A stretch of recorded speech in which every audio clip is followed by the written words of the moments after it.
Hola, ¿qué tal? Muy buenos días. Mi nombre es Dulce Alondra García García y el día de hoy les voy a exponer acerca del tema de diversidad en la diversidad, retos actuales de los derechos humanos frente a identidades étnico-colectivas del autor Alan Tijero Palacios. El tema de la diversidad en la diversidad aborda cómo los derechos humanos enfrentan nuevos desafíos al reconocer y proteger las identidades étnico-colectivas en el contexto actual.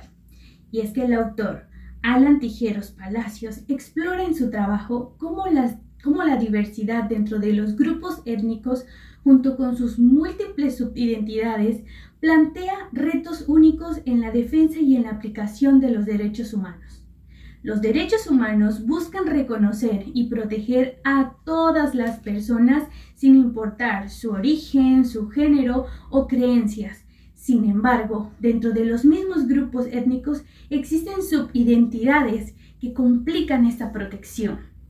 La diversidad en la diversidad implica que los grupos étnicos no son homogéneos. Existen diferencias generacionales, de género, de orientación sexual y creencias que deben de ser respetadas.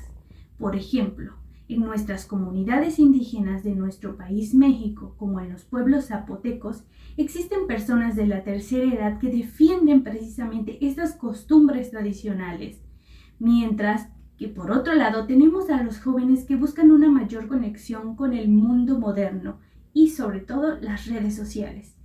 Y esta tensión entre tradición y modernidad es lo que puede llevar a conflictos internos dentro de la comunidad sobre qué derechos y qué prácticas deben de ser protegidos.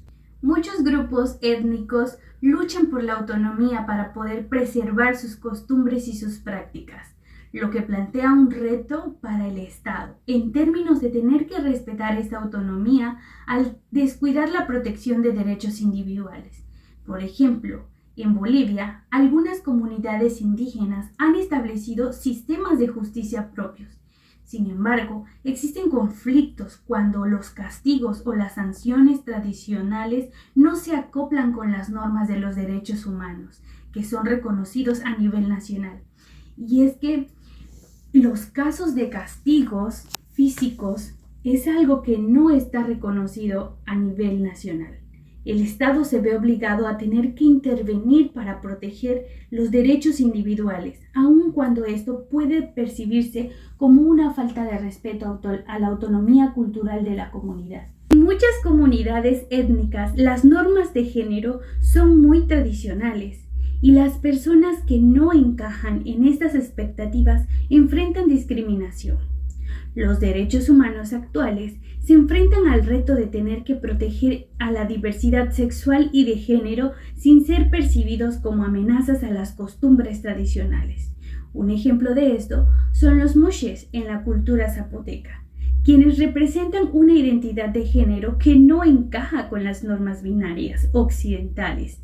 Son aceptadas dentro de la comunidad de origen, pero no siempre reciben el mismo trato en otras regiones.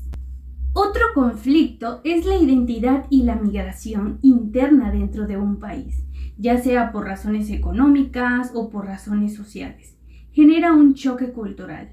Las personas que migran a la ciudad a menudo pierden esa parte de su identidad cultural o enfrentan discriminación por ser diferentes, lo que exige una protección especial.